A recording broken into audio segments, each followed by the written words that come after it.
pa dash me ofendu Kërkan, në këtë rast, edhe pa dash me ofendu qytetarët e Republikës Kosovës. Por, deklaratat e shkinave, po e thamë publikisht, thash brutal, unë po e thamë... Për shkak monitorimeve, kërkojnë ndjesë. Detyrum për me ragu. Jo, më falë, unë nuk po foli për sërbët që jetojnë në Kosovë, po foli për shkinën e Beogradit, sepse se cili qytetari i Beogradit që mendon njësoj me Miloševićin ajo shka, dhe nuk e ndroj mendimin tim, më vjen shumë keq, se po t'ing loj brutal, po e thash edhe njerë, unë...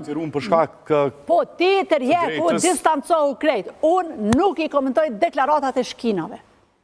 Dhe, po e thamë publikisht, nga studio juaj, koha e shkinave, Gani, ju lutëm. Koha e shkinave ka përfundu në vitin 1999. Ju lutëm, për shkak të epiteteve, ndasive edhe reagimeve, jëmë ditërumit me të lutë edhe njëherë për me ndryshu. Jo, nuk e ndryshoj, deklara, mu vjen shumë keq, ti e kryen detyrën tonë, unë prapë veç muj me përsërit edhe njëherë. Koha e shkinave ka përfundu në vitin 1999 dhe unë nuk merra me deklaratat të shkinave. Reagimi e qeverisë Kosovës? Reagimi i qeverisë Kosovës ka qenë thjesht një reagim sa mos me shku pa reagim. Unë mendoj se institucionet e Kosovës duhet jo vetëm ta shpallin në ngrada, po të protestojnë dhe edhe thjesht kërkojnë që thirret mbledhje në Këshillin e Sigurimit. Ministri Punët Jashtme me Glau Konjufca kërkojnë nga BE-ja. Sepse, jo, Këshilli i Sigurimit duhet më. Këshilli i Sigurimit. Duhet me mbledh Këshilli i Sigurimit, sepse ju e dini për një deklarat, sa do t'jesh që ka ndodhur Kosovë, tu ka mbledh Këshilli i Sigurimit. Prandaj, shteti i Kosovës nuk duhet ndalët me vendime shkeleshko, ose me qëndrime shkeleshko, ose me deklaratat të Facebookut. Duhet proceduralisht deri në Këshillin e Sigurimit shkoj. Dhe të kërkohet që njëherë përgjithmonë deklaratat e tilla të jenë të denueshme dhe përjashtuese nga çdo institucion ndërkombëtar. A ka reagu qeveria aq sa është dashur me reagu? Jo, thash edhe njëherë, nuk mjafton. Thash edhe njëherë, përderisa... Se dikur juve i thani jeni të shantazhum për ndërkombëtar dhe s'po guxoni me majt pozicionet në qendrim. Jo, dëgjoj, thjesht nuk du me thonë që janë të shantazhun. Unë e thamë që këta kanë sharrun komoditet të luksit. Thjesht, nuk i bëhet vënë për asgjë.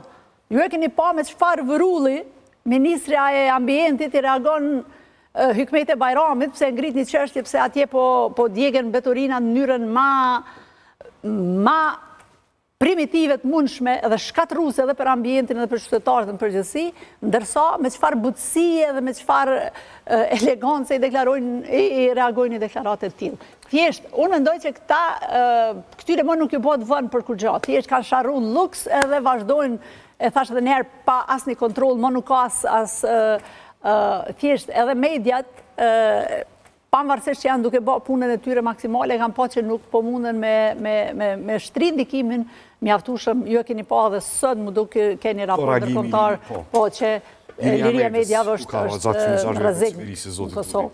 Gane, e pash në deklarat, s'pe di sa është e vërtetësinë e saj, e pash në deklarat që e deklaru Hashim Thasi është shqiptari më i madh. Cila është e vërtetë e kësaj deklaratë?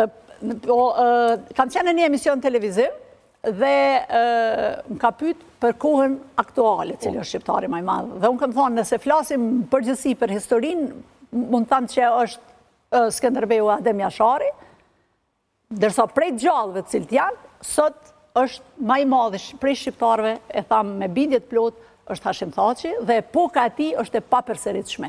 Epoka e tij, domethënë, thjesht rrugtimi i tij për shlirim dhe shpallja e pavarësisë dhe për mua dhe besoj se për çdo shqiptar, shqiptari më i madh sot është Hashim Thaçi. Gane, për fund krejt, kemi pa këtu në ditë dhe pikrisht fatkeqësisht pak para se më marrë vendimi gjykatës Hagës, një gjykatës që tashmë pas raportit të anglezëve edhe xhanave që kanë rrjedh atje, nuk ka asnjë dyshim se është gjykatë politike. Ka pas në ngjarjet e mbrëmshme në Kosovë, s'po du më nal të emrat, të njerëz ku USK-ja po atakohet sikur jo ushtrisë qëllimtare, si një grup politik jo qëllimtar, edhe si USK-ja nuk ka pas vizion qëllimin e Kosovës. Edhe unë pa emra po flas, pikërisht këta njerëz të cilët sot, ose këta zëra të cilët sot po flasin dhe po atakojnë, po mohojnë vlerat e ushtrisë qëllimtare të Kosovës, janë pikërisht ata zëra që që nga përfundimi i luftës, deri të shkurja ose dërgimi në Hag i Hashim Thaqit, nuk janë nalë